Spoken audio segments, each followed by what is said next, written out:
Okay. Hello, good afternoon, everyone. You will have seen that we just issued a statement in which the Secretary General said that he is saddened to hear of the tragic loss of life caused by the earthquake which struck Afghanistan earlier today, local time, near the city of Khost. Hundreds of people have reportedly been killed and injured, and this tragic toll might continue to rise. The Secretary General said that his heart goes out to the people of Afghanistan who are already reeling from the impact of years of conflict, economic hardship, and hunger. He conveyed his deep condolences to the families of the victims and wishes a speedy recovery to the injured. The Secretary General said that the UN in Afghanistan is fully mobilized and that our teams are already on the ground, assessing the needs and providing initial support. He added that we count on the international community to help support the hundreds of families hit by this latest disaster. Now is the time for solidarity, the Secretary General stressed. On the humanitarian side, our colleagues tell us that numbers are expected to rise as search and rescue operations continue. The World Health Organization and several non-governmental organizations are deploying mobile health teams, medicines, and medical equipment to Paktika and Khost provinces and mobilizing additional medical supplies. WHO has delivered 100 cartons of emergency medicine to the districts of Barmal and Gyan in Paktika. Interagency joint needs assessments will be carried out in both districts in the coming days. The UN Children's Fund has deployed at least 12 teams of health workers to the worst-hit Gyan district in Paktika province, and several mobile health and nutrition teams to Barmal district, also in Paktika, and Spera district in Khost province. The World Food Programme, along with its humanitarian partners, is conducting a vulnerability assessment mission in the remote areas hit by the earthquake. WFP warned that last night's earthquake will only add to the already massive needs, including food insecurity for 19 million people. Our humanitarian colleagues tell us that the de facto authorities are responding, including with search and rescue efforts, but heavy rain and wind are hampering efforts, with helicopters reportedly unable to land this afternoon. Those whose homes have been damaged or destroyed are seeking shelter with family and friends, with some reportedly living in the open. The de facto authorities have delivered food and emergency tents to some of these families, but more assistance is required. Given the unseasonable heavy rains and cold, emergency shelter is an immediate priority. Other immediate needs include emergency trauma care, non-food items, food assistance, and water and sanitation hygiene support. And you will have heard from Ramiz Al-Akbarov, the resident and humanitarian coordinator for Afghanistan, who briefed just 2 hours ago. You will have seen that in a statement we issued earlier this morning, the Secretary General condemned in the strongest terms recent attacks in Mali. He said he is shocked and outraged by reports that at least 100 civilians were killed in attacks over the weekend, reportedly perpetrated by extremist groups against several villages in the Bandiagara region of central Mali. He added that he is equally appalled by reports that dozens of civilians were also killed in other attacks by extremist groups in the region of Gao, and by the high loss of life and livelihoods in other regions of the country, including in Menaka, where tens of thousands of people have been displaced in recent weeks. The Secretary General expresses his deep condolences to the families of the victims as well as to the people of Mali. He calls on the Malian authorities to redouble their efforts to restore peace and stability to Mali and reiterates the readiness of our peacekeeping mission there to support these efforts. The United Nations regrets that several milestones of the Libyan Political Dialogue Forum Political Roadmap, adopted in Tunis in November 2020, were missed over the course of 2021, including the conduct of national elections scheduled for the 24th of December 2021.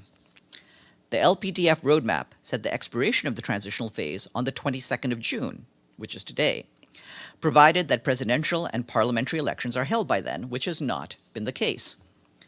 We therefore urge Libyan leaders to refrain from using the date of the 22nd of June as a tool for political manipulation. Instead, we encourage them to redouble their efforts to maintain calm and stability at this critical juncture in Libya's political transition. The United Nations priority in Libya remains to facilitate a return to the electoral process based on a sound and consensual constitutional and legal basis for elections. The UN remains firmly convinced that elections are the only path to address and renew the democratic legitimacy of all Libyan institutions. The Secretary General spoke at the ceremony this morning, honoring the memory of United Nations personnel who lost their lives serving the organization over the course of last year. He said that at this memorial service, we mourn the highest number of colleagues, 485 UN personnel lost in a single year. 70 were military, 1 was police, and 414 were civilian personnel. And he added that they hailed from all corners of the world, 104 nations in all. In their name, the Secretary General said, we vow to carry on with the same dedication and courage that defined their work. May their memory be a blessing and an inspiration to us all, he said. At the Security Council this morning, the head of our peacekeeping mission in the Central African Republic, Valentine Rugwabiza, said that since taking office, she's been particularly involved in efforts to revitalize the political process in the country and to reposition the UN peacekeeping force to better protect civilians. She said that the mission has readjusted its concept of operations, prioritizing more than ever a preventive approach centered on the civilian populations who deserve to be freed from fear wherever they may find themselves throughout the vast Central African territory.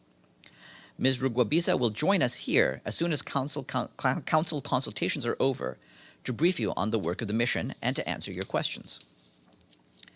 Turning to Yemen, the Office for the Coordination of Humanitarian Affairs reports that aid agencies remain concerned that the humanitarian crisis will deteriorate sharply in the coming months, largely due to economic problems, including a weaker currency and higher prices due to the Ukraine war.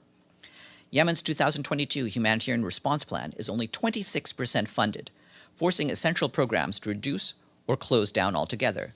This puts millions of lives at risk. Our humanitarian colleagues warned that the aid cuts, which are impacting all sectors, will also undermine prospects for further political progress after all the hard work that went into agreeing and extending the recent truce. We urge all donors to increase their contributions to the Yemen response plan right away to avoid further deterioration. We also welcome the senior officials meeting on Yemen taking place in Brussels today and tomorrow, co-hosted by Sweden and the European Commission.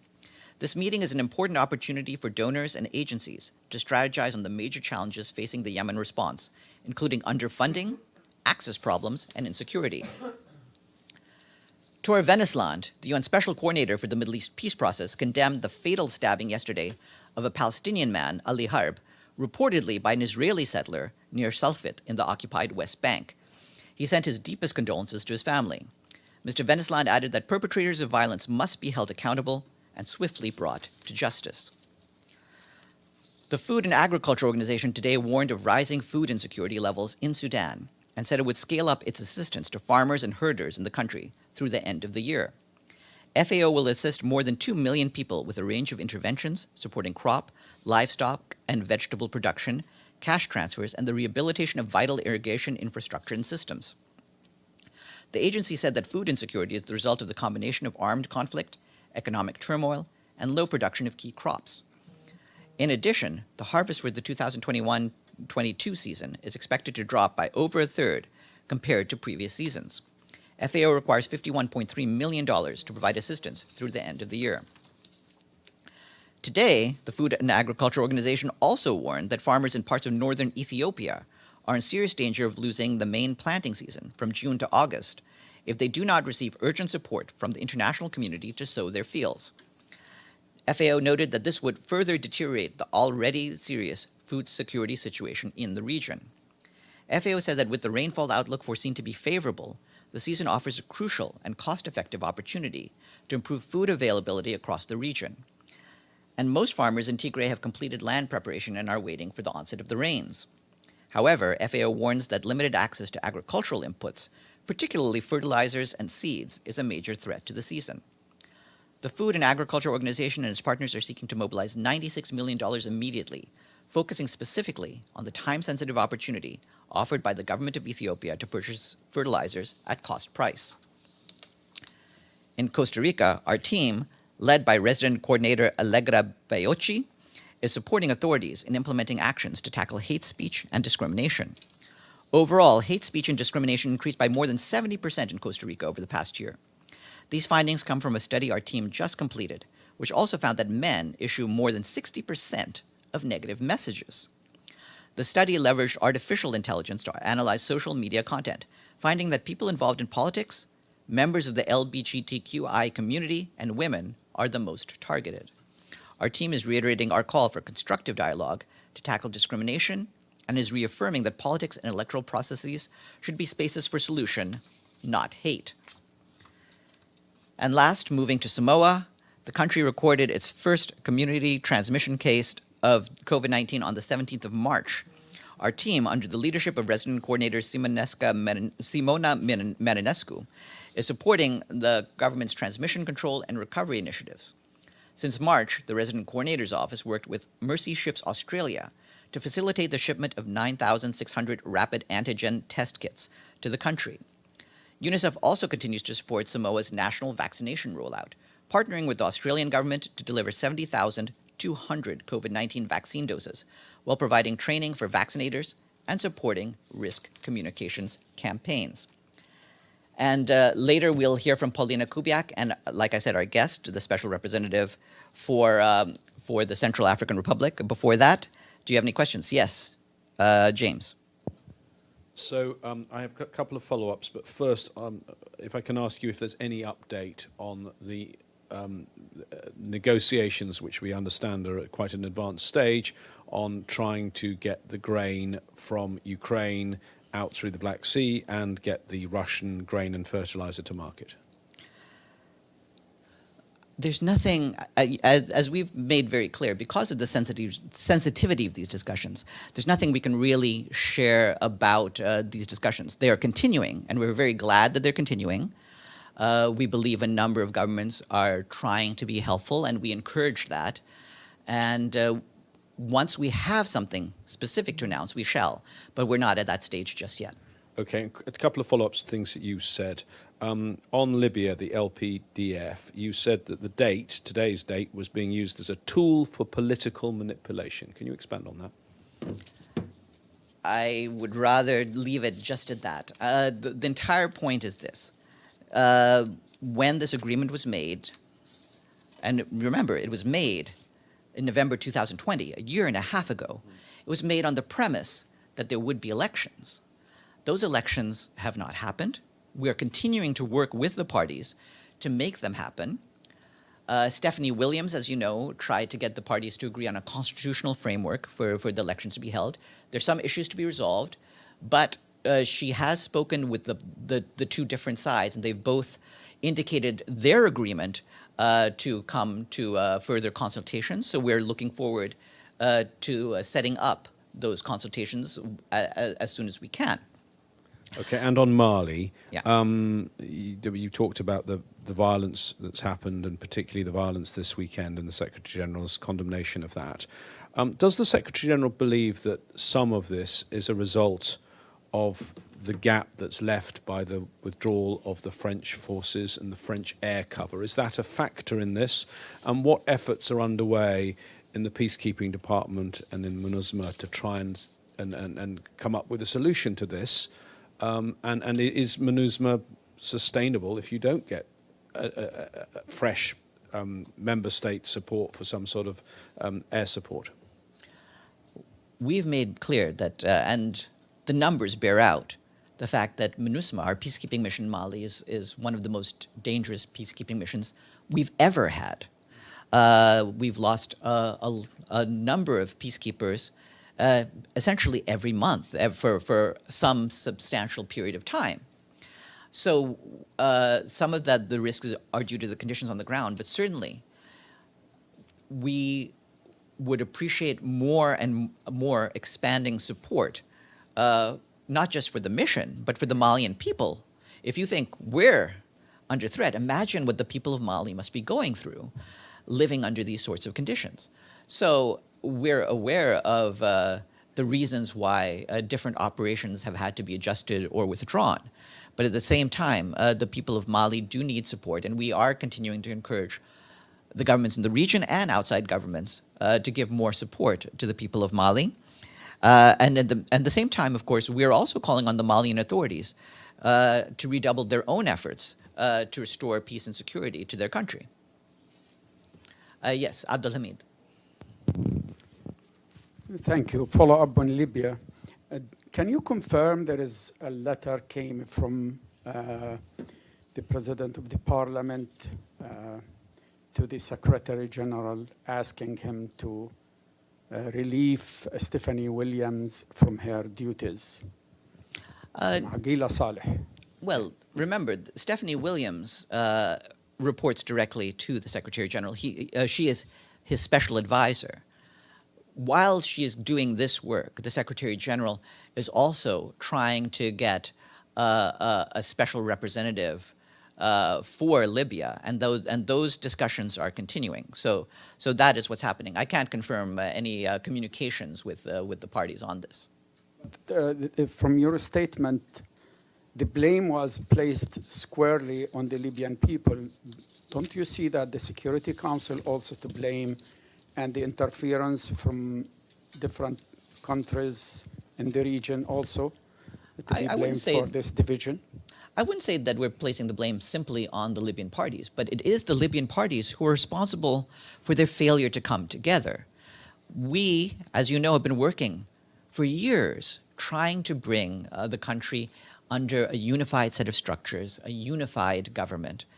And it is up to the parties themselves to continue to cooperate on that process. You're absolutely right that other governments, other parties, inside and outside the region have been contributing to an atmosphere in which there's further divisiveness rather than further unity. And we want that to end. We want the parties to come together. The Libyan people have basically been suffering for a decade, and this has to stop. Thank you. I have one more question. It's okay. Sure. I'm glad that Mr. Thor Winsland used the word condemn. Normally he doesn't. He used it one more time during the funeral of Shireen Abu Akleh. But during this period, there was one Palestinian killed also at a checkpoint, and 3 Palestinians were killed in the heart of the city of Jenin. But we have not heard his voice during this killing. Well, all of these cases need to be examined. They need to be thoroughly investigated. There are different circumstances in different cases, obviously. But we want to make sure that they are fully investigated. And again, we continue to call on security forces to use force only as a last resort. Ray? Thank you, Farhan. And then you. Yesterday, Libyan Prime Minister-elect Fathi Bashagha sent a letter to Secretary General asking him to recognize his government as the only one representing the Libyan people. Can you confirm that you get this letter, and do you have any comment regarding the content of this letter? Thank you. No, it's not for me to judge about the contents of this letter. Regarding where we stand concerning communications by the parties in Libya, I'll just leave it at what I said at the top of this briefing. You heard what I had to say, and that is where we stand on this.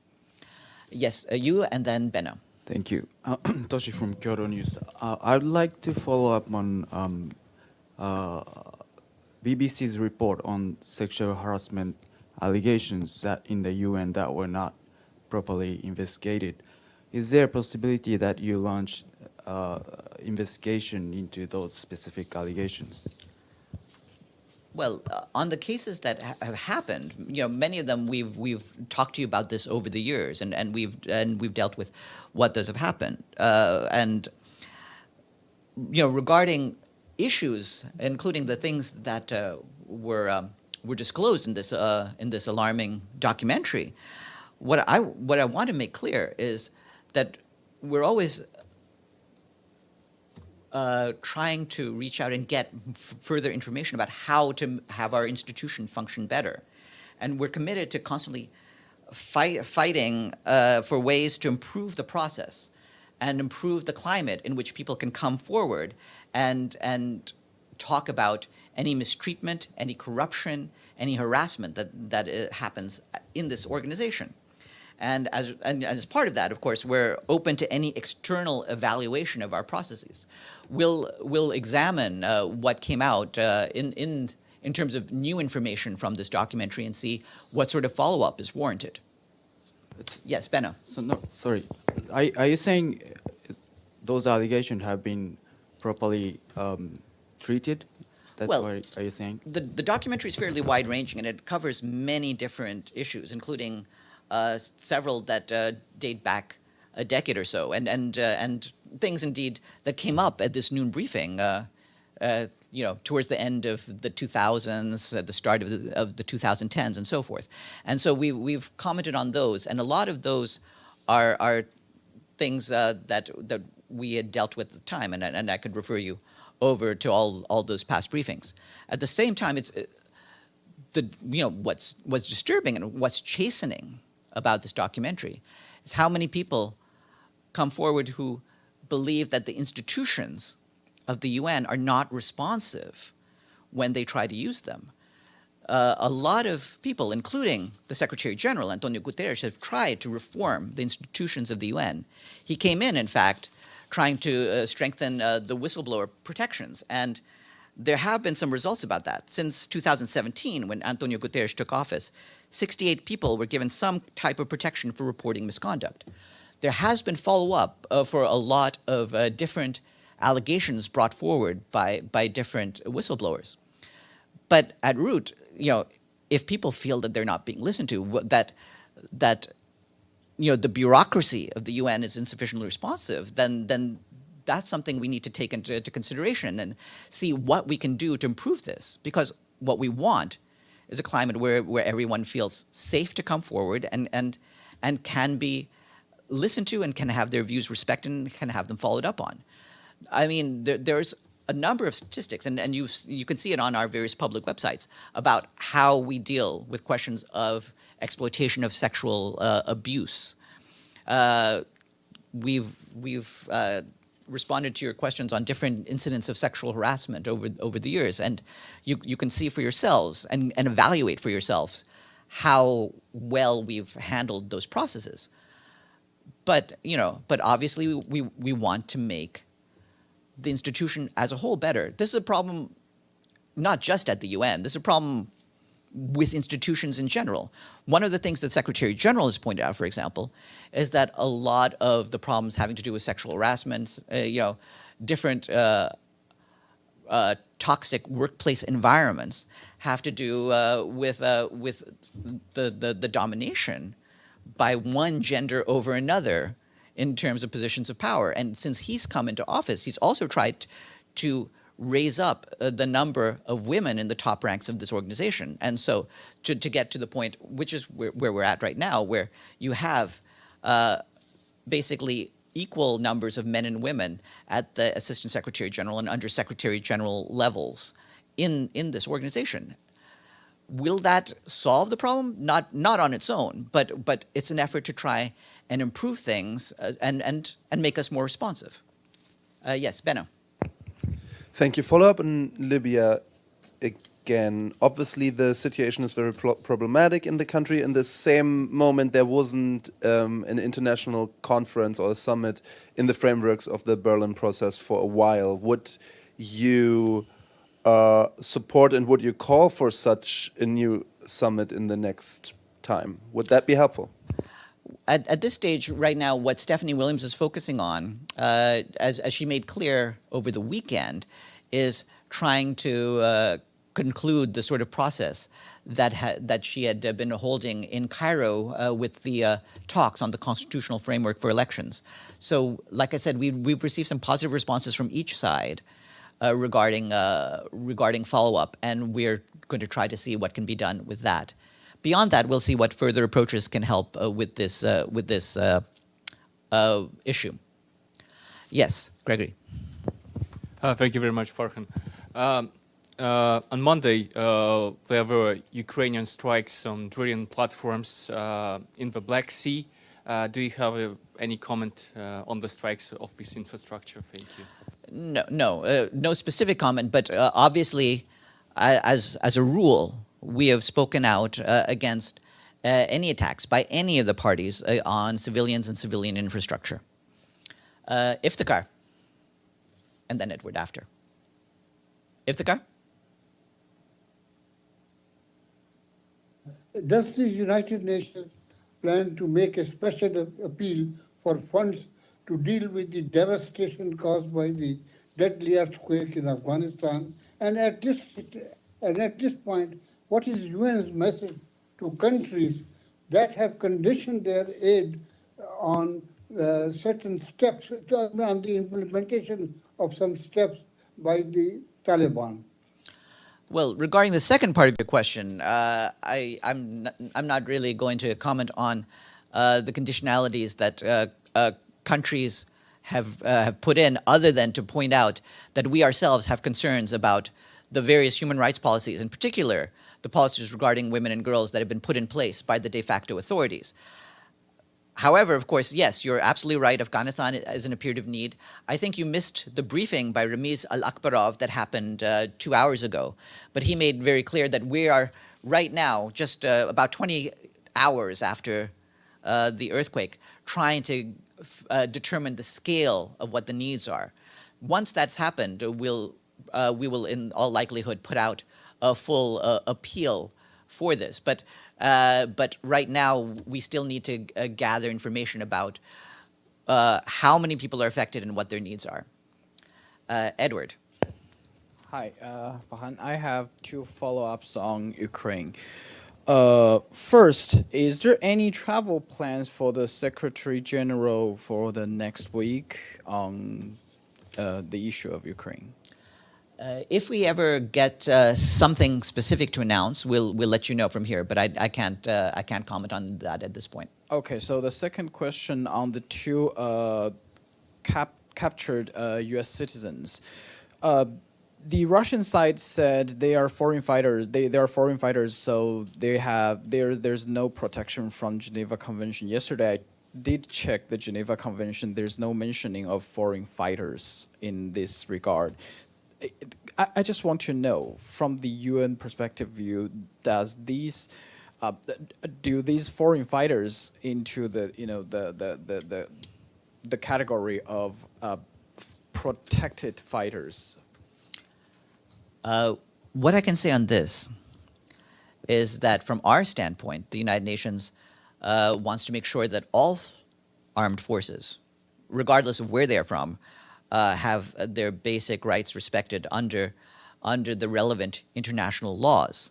Regarding the Geneva Conventions, the International Committee of the Red Cross is the guarantor of those conventions. So I would suggest you ask them about the applicability of that convention in this instance. Yes, Fethi, did you have a question? Oh, no? Okay. Then Abdul Hamid. And then you. Thank you. The news said that a Turkish ship had moved from the Ukrainian ports carrying a load of grain. Can you confirm that? And did that come as a result of an agreement among the three parties? Thank you. I can't confirm any such movement. Like I said, once we have concrete results to inform you about concerning the movement of food, fuel, or other assets, we'll do so. But at this stage, although there are discussions, although there's some helpful steps, there's nothing that we have to confirm on this for now. Yes, please. Thank you, Farhan. The position that you just reflect in the statement on Libya, does it mean that the LPTA roadmap is more about tasks, which mean about conducting the elections, rather than deadlines or dates?